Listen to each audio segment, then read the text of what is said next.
Hi there, Carl here, and today this is nothing to do with aesthetics, it's nothing to do with physio, it's not educating you on cholesterol or certain nutrients and losing body fat, blah, blah, blah.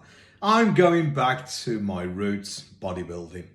And as many of you know, especially as members of the gym, I was a competitive bodybuilder. I also used to compete in kickboxing as well. So competing in sports was a love of mine.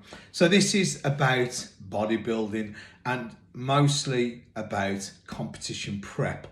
So a little bit of history for those of you who don't know me. I'm a former 2001 WPF World Champion, 65 kilos.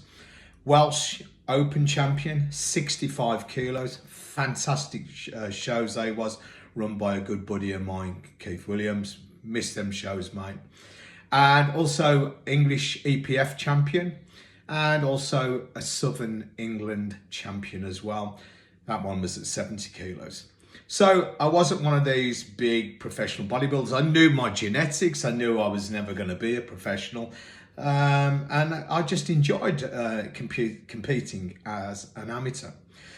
So what did I do? So first and foremost, this video is purely for entertainment and possibly educational purposes only. I'm not a doctor, this is not medical advice, and you should never take what I say for granted.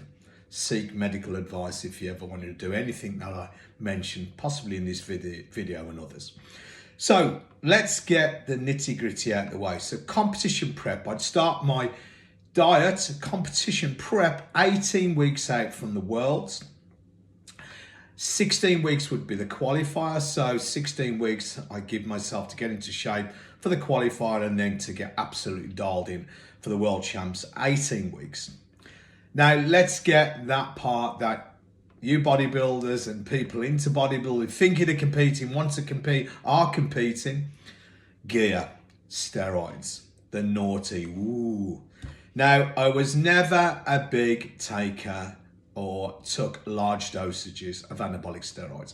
And let's be honest, for those of you who don't know, anabolic steroids are prevalent in most sports needing speed, power and strength. Full stop.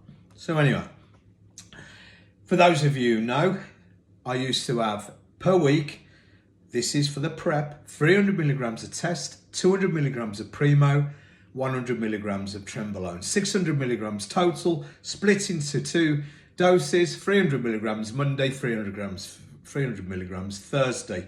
Not a big dose at all. Still got my hair. So, other ancillary drugs, I used to take clenbuterol for its fat burning effects, 80 mcg a day, Monday to Friday. I wouldn't do Saturday and Sunday because basically I always felt like I string out too much if I took it throughout. Also the blood pressure rise, I was always trying to offset. On top of that, growth hormone. 2 IUs Monday, Wednesday, Friday. Why only Monday, Wednesday, Friday, Carla? Why only 2 IUs? Because that worked for me. This is not about saying this will work for you. I'm just telling you what worked for me. Plus it was real stuff then. So not anything from another country that makes stuff cheap. This was real Mackay, the real stuff. So just Monday, Wednesday, Friday. And I'd stop my growth hormone 4 weeks out from my qualifier, just because of the water retention and stuff like that. Supplementation, I used to take generous amounts of milk thistle for its liver detoxifying effect. I also had injectable glutathione back in the day, which a doctor friend of mine used to get. And I used to take 500 milligrams of that, which is a natural thing, but it's great for detoxifying.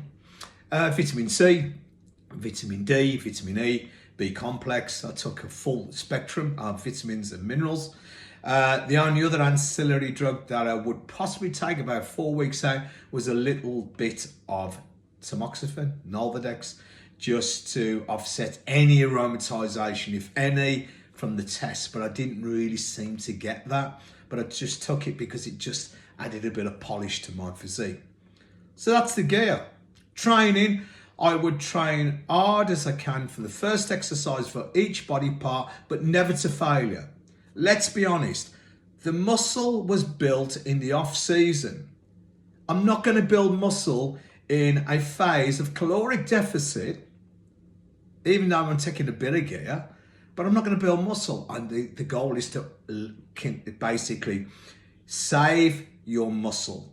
You don't want to lose muscle, and that's what the training and the bit of gear and the diet's about. You don't want to lose muscle because that's going to slow down the fat burning process anyway. So I'd never trained to failure in that 18-week period, just enough to keep my muscle there. Cardio, 1 to 2 hours. With regards to the combination of cardio and weight training, bodybuilding, I would pull back, ease off if I felt myself getting fatigued. So what I didn't do was panic, oh, the fat's not coming off, because my cortisol levels were going up. Sometimes that can have an effect where you won't lose body fat and you seem to water over a little bit, possibly because you're stressed, and that can be from not getting enough sleep. Yes, you're fatigued from the training, but what it doesn't mean is start taking more gear, start taking more fat burners, start upping your growth hormone. No, pull back, right, and allow the fatigue to settle and then go again. One of the things I used to do to replenish the system was a cheat day. And we call it refeeds now. So my cheat day would be 1,500 calories every Saturday on top of my normal diet. Just 1,500 calories, yes, of good food. I always ate the same food in the off season as I did for a competition. It was just smaller amounts. So all I wanted to do was replenish glycogen, and when glycogen was replenished, my training would be better and fatigue would be less. So no, I wasn't interested in having 10,000 calories, and there are going to be those out there who say you need a massive refeed to stimulate metabolism. Believe me, I'd be sweating like a pig on an extra 1,500 calories on a Saturday night after I'd had those 1,500 calories. So basically, that's what I did. Simple.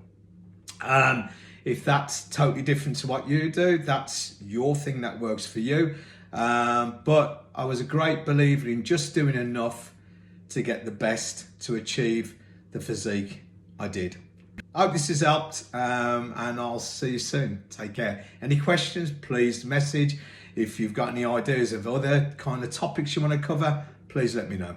All the best now. See you soon.